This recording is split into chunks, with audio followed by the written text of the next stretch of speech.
sort of shocked when people say what an original idea Monsters, Inc. is. I don't know, I just know I've seen this idea in other Saturday morning cartoons with monsters that go and scare kids and then they return to sort of like this office environment like it's almost a business. I've seen it before. But just because something's been done before doesn't mean it's necessarily bad, as long as they can bring something new and unique to it. And that's exactly what Monsters, Inc. does. It creates characters, it creates an environment, it creates an interesting reason why they need to scare little kids. But I don't know if these characters are really on par with, say, the Toy Story series, or the story for that matter. Does that make it bad? Well, let's take a look at what we got. You got two monsters, one played by Billy Crystal and another played by John Goodman. They're great at scaring little kids and getting them to scream. Why is it important to get them to scream? Well, because apparently the monster world that they live in is powered by the screams of children. It's how they harness their energy, electricity, and so forth. That's kind of creative.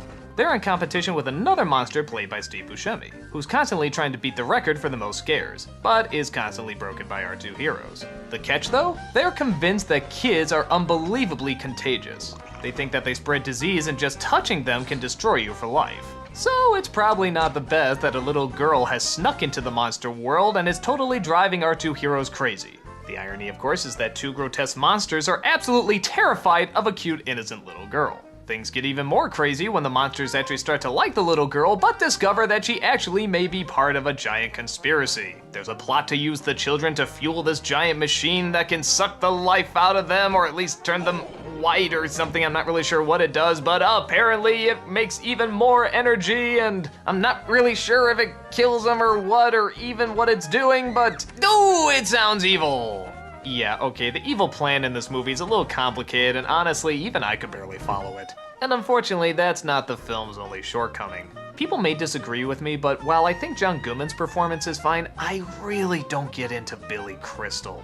Maybe it's a little too old school, a little too vaudeville, a little too playing to the audience. I don't know, just something about the delivery does not satisfy me. Well, then why don't you find some place for it to sleep? While I think of a plan! Yeah! I could see like a Patton Oswalt in this role, or a Jack Black, but there's a lot of scenes where I was saying to myself, I should be laughing at this, so why am I not? And I really do think it's his delivery. And if you enjoy it, fine, it's just not for me.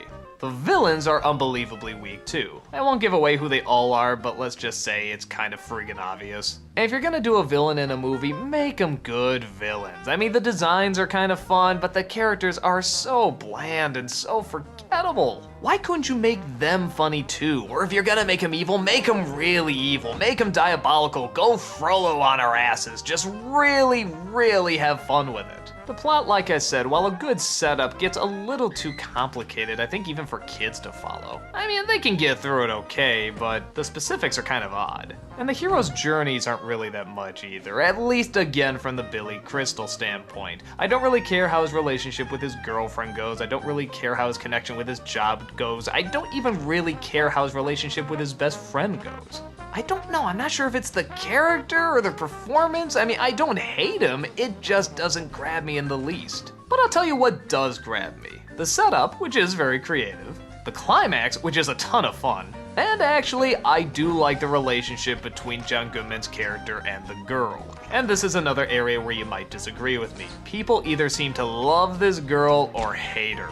And I can see both sides of the argument. I mean, on the one hand, yeah, she's kind of annoying. She barely forms words, she just sort of giggles, and it's almost kind of pandering to the little kids. Oh, isn't that funny? She's laughing, she's spitting, going tee hee hee. I mean, I can see that side.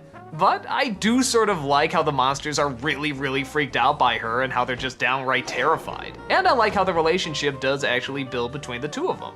I like how he starts to enjoy something that he's supposed to be afraid of. I like that he actually starts to care. I like that he starts to play with her. I don't know, maybe I'm just a schmuck for that kind of stuff. So on the whole, the movie is sort of a mixed bag. There's some stuff I really like, a lot of stuff I don't like, but it's hard to think of anything I really hate. Some of the monsters are creative, but to be fair, I think they could have been more creative on the designs. But they make up with it with some of the cool textures. Like, look at that, you can see every individual hair on that thing. So while I don't think it's the strongest, and I think a lot more jokes and character could have come from this, I think Monsters, Inc. is cute.